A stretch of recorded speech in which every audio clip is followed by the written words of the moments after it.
નમસ્કાર ખેડૂત મિત્રો, કિસાન સફર પરિવારમાં હું એજે મુળિયા આપનું હાર્દિક સ્વાગત કરું છું। ખેડૂત મિત્રો, ખેડૂત સુખી તો બધા સુખી, આ વાત લઈ અને આપણે દર વખતે ખેડૂત મિત્રોને મળીએ છીએ અને ખેતીની જે છે એ કંઈક ને કંઈક વાત, નવા પાકની વાત એ મિત્રો આપણે કરતા હોય।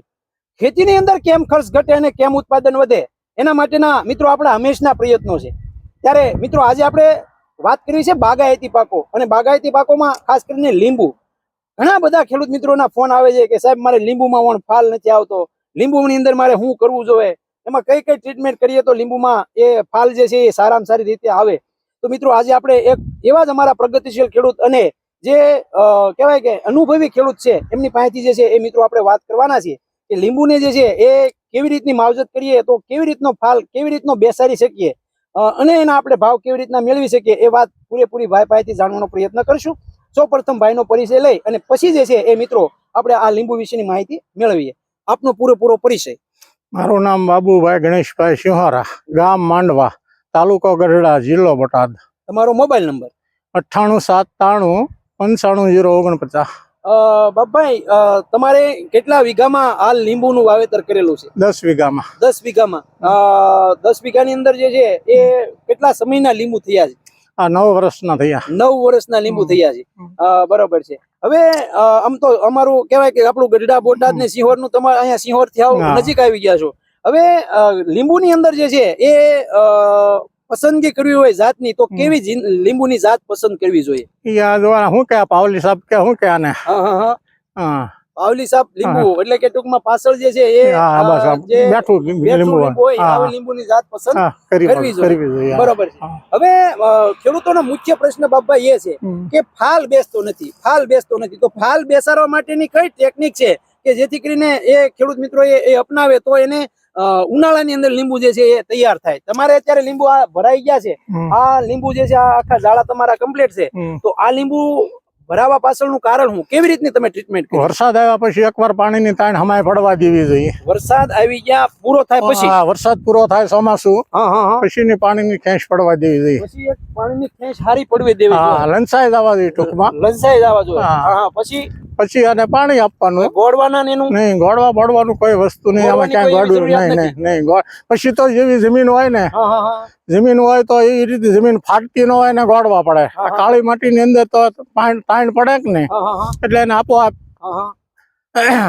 મૂળ તૂટી જાય છે, બરોબર। એટલે એને જે છે એને જે કાળી જમીન હોય તેને ગોળવા પડતા નથી।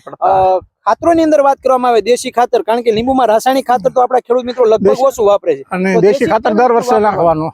કેટલું પ્રમાણમાં આપવાનું? કેવું ખાતર દેશી ખાતરમાં? છાણિયું ખાતર, ગાયનું છાણિયું ખાતર ઉપયોગ કરવાનો। જેટલું થાય, જેટલું નખાય એટલું નાખવાનું, સગવડતા હોય એટલું। સગવડતા હોય અંદાજે એક ખામણે જે છે એ 3 થી 4 તગારા, 5 તગારા, 4 તગારા 5 તગારાનું પ્રમાણ જે છે એ રાખીએ તો વધારે અનુકૂળ, તો આનું ફળ મોટું થઈ શકે છે। ફળ મોટું થાય અને પછી જે છે એની અંદર પિયત જે છે એ કાણ આપ્યા પછી કેવી રીતનું પિયત આપી શકાય? અમે તો અમારી કાળી જમીન ખરી ને, અમે 20-25 દિવસે 20-25 દિવસે પાણી આપીએ છીએ। 20 થી 25 દિવસે પછી પિયત આપો છો, બરાબર। હવે આ ખેડૂતોને ફાલ આવતો નથી, એટલે કે ટૂંકમાં ફૂટતા નથી, તો આ ન ફૂટવા પાછળનું શું કારણ હોઈ શકે? ન ફૂટવાનું કારણ કદાચ એવું હોય, વહેલું પાણી અપાઈ ગયું હોય કે પછી ખાતર બાતરમાં કઈક થોડી દવાનો કઈક ફારફેર રહેતો હોય તો। દવા જે છે એ કેવી રીતનો તમે ઉપયોગ કરો છો, વપરાશ કેવી રીતનો દવાનો ઉપયોગ કરો છો? દવા તો 2-3 વખત છંટકાવ કરી, 2 થી 3 વખત ફાલ આવતી વખતે, બરાબર છે। પણ ટૂંકમાં રાસાયણિક દવાનો ઉપયોગ નથી કરતા? નહીં, રાસાયણિક દવા નહીં, ઓર્ગેનિક જે છે પ્યોર આવે છે એનો જ ઉપયોગ કરો છો, બરાબર છે। અને આ આપવાથી શું ફાયદો થયો છે? દવા આપવાથી શું ફાયદો થયો છે? લીંબુ ફળ મોટું થાય છે, ફાલ વધુ આવે છે, ફાલ વધુ ઘાટો ભરાય છે, બરાબર છે। એનો છંટકાવનું પ્રમાણ કેવી રીતનું રાખો છો? એક પંપમાં કેટલું નાખો છો? પિયત સાથે કેવી રીતનું આપો છો? એ જે પંપમાં 30 ને 15 નાખતા હોય ને, 2 દવા છે, નામ તમે સાંભળ્યું ને, તો એક 30 નાખી, એક 15 નાખી, બરાબર છે। તો એની અંદર એવું લાગે કે આની અંદર આપણે શાલી પંપ થાય છે, તો શાલી પંપ નું જે માપ હોય ને, પંપ નું માપ હોય એ થળિયામાં આપવાનું, બરાબર છે। અને એવી રીતનો ઉપયોગ કરી દો છો, બરાબર। હાલ જે છે એ લીંબુ ફૂટવાની કામગીરી પણ શરૂ છે અને સાથે સાથે મોટા લીંબુ પણ થઈ ગયા છે। મિત્રો અહીંયા જે છે આપણે જોઈ રહ્યા છે કે લીંબુ જે છે એની આ જે કહેવાય ને, કાં તો કહેવાય કે હોકતા જેવડા લીંબુ થઈ ગયા છે.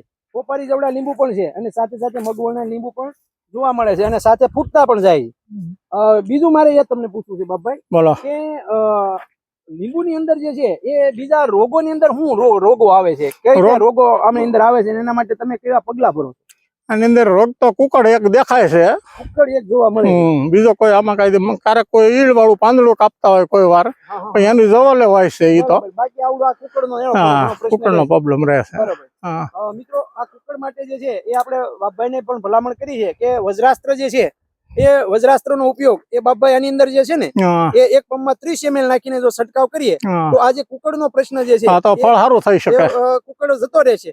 અને બીજું સાથે સાથે જે આપણે જો રોગની વાત કરવામાં આવે તો આની અંદર આ જે બળિયા ટપકાનો રોગ આવે એટલે કે પાનની અંદર જે ટપકા પડે છે અને પછી લીંબુની અંદર જે છે એ મોટા થતા હોય, લીંબુની અંદર પણ આવી જતા હોય તો એને બળિયા ટપકાના રોગ કહેવામાં આવે. અને એ બળિયા ટપકા માટે એ મિત્રો બેક્ટેરિયાથી થતો રોગ છે, એનો બેક્ટેરિયલ ઇફેક્ટ ના કારણે. તો એના માટે જે છે એ આપણે બુલડોઝર ની ભલામણ કરીએ છીએ.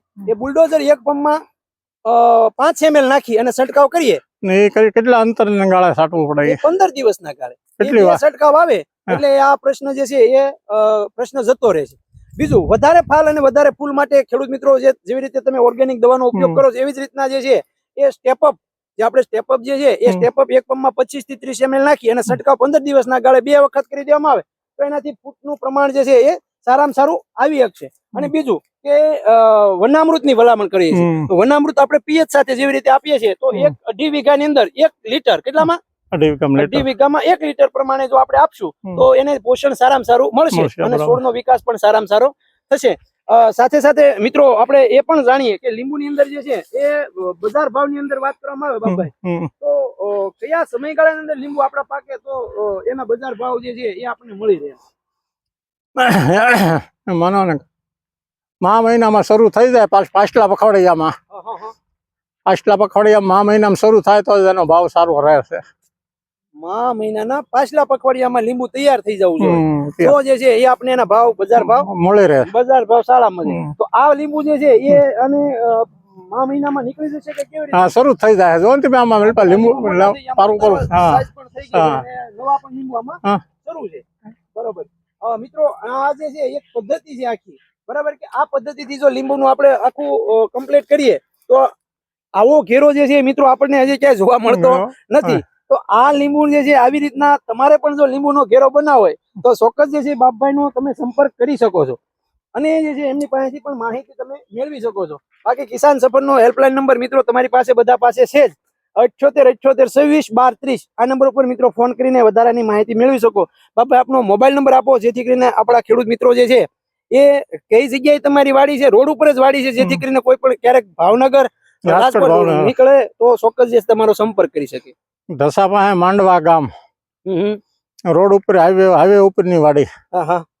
મારો મોબાઈલ નંબર 98 793 95 049. બાપભાઈ જે છે એમનો નંબર છે. બાપભાઈ અમારા ખેડૂત મિત્રો માટે તમે ખૂબ સરસ મજાની માહિતી આપી કે ખેડૂતોને એક જ નાની એમથી ટિપ્સ પણ ખેડૂતો માટે ખૂબ ઉપયોગી થતી હોય. આવી સરસ મજાની માહિતી આપવા બદલ હું એજે મૂળિયા આપનો ખૂબ ખૂબ આભાર માનું છું. ખેડૂત મિત્રો તમને વિડીયો સારો લાગે તો વિડીયોને લાઈક કરજો, શેર કરજો અને બીજા ખેડૂતો સુધી પહોંચાડવા માટે મિત્રો કિસાન સફરને જે છે એ સબસ્ક્રાઇબ કરજો જેથી કરીને તમે પણ જે છે એ આવા નવા વિડીયો આપણા બીજા ખેડૂત મિત્રો પણ જોઈ શકે અને નવી માહિતી મેળવી શકે. ખેડૂત મિત્રો, ખેડૂત સુખી તો બધા સુખી.